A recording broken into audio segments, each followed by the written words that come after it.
Greg Smith. He's a Conservative MP for Mid Buckinghamshire, been coming to Tory conference since 1998. Yep. Have you ever known such a poor turnout? I mean, it's like a ghost town.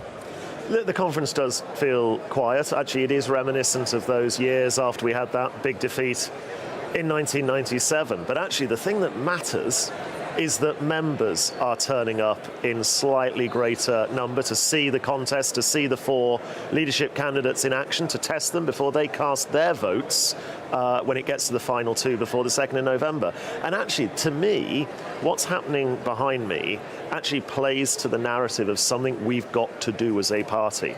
We have got to, of course, re-engage with the British people, of course, put out a platform at the next election that excites them about the Conservatives again, but we've also got to reach out to our members, because our members, I'm sorry to say, have been walked all over a little bit in recent years when it's come to candidate selection, when it's come to leadership elections, when it's come to policy development. And actually, if we can really excite the membership again and involve the membership again, give them a point and a purpose to being a member of a political party, I think that's when we can have a really exciting movement again. And you know, and I've heard MPs saying after the defeat, because of Truss and Sunak, we shouldn't give the Tory party members even a say in who the next leader is. Well, what would be the point of being a member of a party? I mean, what power would they have? That's about the only power they've got. At the moment, pretty much the only power is that, and if you're lucky enough to select your candidate early, and once the election's called, a bit more say over candidate selection. And actually, James Cleverly, who I'm backing, has put out a big package. And I know to the outside world it's very internally focused around party reform, but actually if we can't get our own house in order first, what hope have we got of actually reaching out and re-earning the trust, or even re-earning the right to be heard by the British people, if we're not a functional party that values our members? And this is Britain's Newsroom, joining me live in Birmingham at the Tory party conference. I don't know how they let him in, but they did. Is Kevin Maguire, of course, is the associate editor of the Labour Party Sporting Daily Mirror. Kevin, you and I have been coming to party conference, I think, well, more years we care to remember. I think this is the number of people here is even lower than in the year after the Blair landslide back in 97, 98. I think that's right. I've been to bigger Vickers tea parties than this. A lot of MPs have stayed away, former ministers stayed away, people who lost their seats stayed away. Lobbyists aren't here. All the power was last week at Labour, and the Conservative Party's got a very small, ageing membership too. Yeah. And they've decided to save their money. I think perversely membership of the Tory party will go up, because people will see they don't like what the Labour government's doing, and they'll think the only way. But how does the Tory party get itself heard? Because when Blair was in power, all powerful, William Hague, the only time we read about William Hague was when there was another row in the Tory party. That's going to be the problem, whoever wins here. It is, make yourself relevant. And of course, if you look at the Labour government, it's almost, it's doing its positive things and it's doing its negative things. Whether it's freebies, clothes, winter fuel allowance, Rosie Duffield, former Labour MP, going off with a blistering resignation. Conservatives aren't getting a look in. No. Now, and a lot of Conservatives I've talked to say Labour are doing so badly, there's great hope for us. But Lord Ashcroft, who was a treasurer of the Tory party, deputy chairman of the Tory party, he's published some really interesting research in the last 24 hours saying, don't be gulled into thinking it's going to be easy, because the Tory party have got such a lot of work to do to regain the trust of the people, because people have got fed up with them after 14 years, not delivering on immigration, taxing us to billion, and making a mess of the NHS. Yeah, look, his money kept the Tory party afloat after that Blair landslide in 1997, and he's transformed himself now into quite a perceptive analyst, a poll father commissioning lots of research, and he's quite right. He is saying, don't think because Labour are messing up now, or on the freebies, on the winter fuel allowance, that will let you off the hook. The Conservatives need to take a long, hard look at themselves.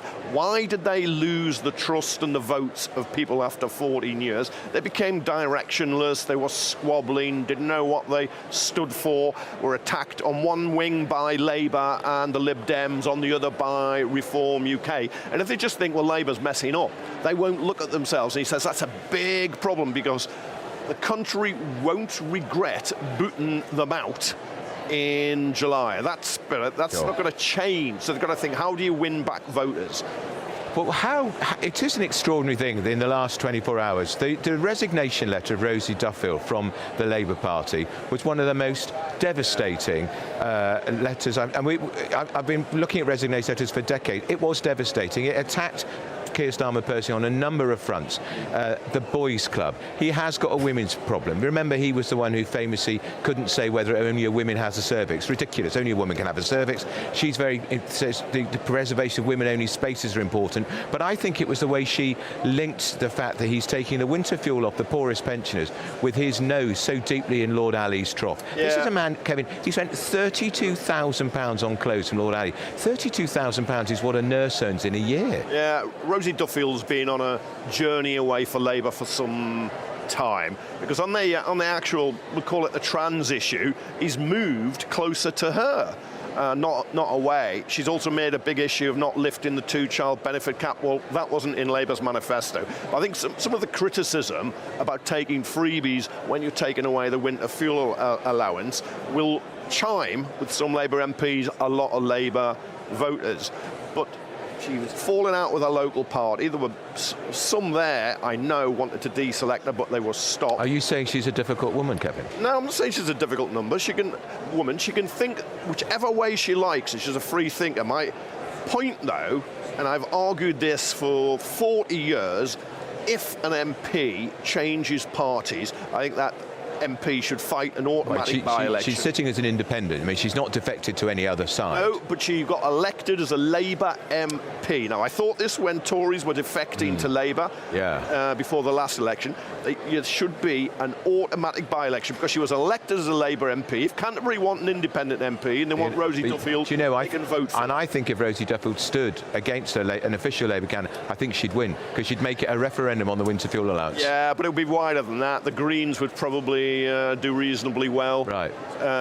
Conservatives are pretty poorly placed now in that seat. That used to be a Conservative bastion. There's been a lot of demographic changes, but it'd be an interesting by-election. But I just think there's a point of principle.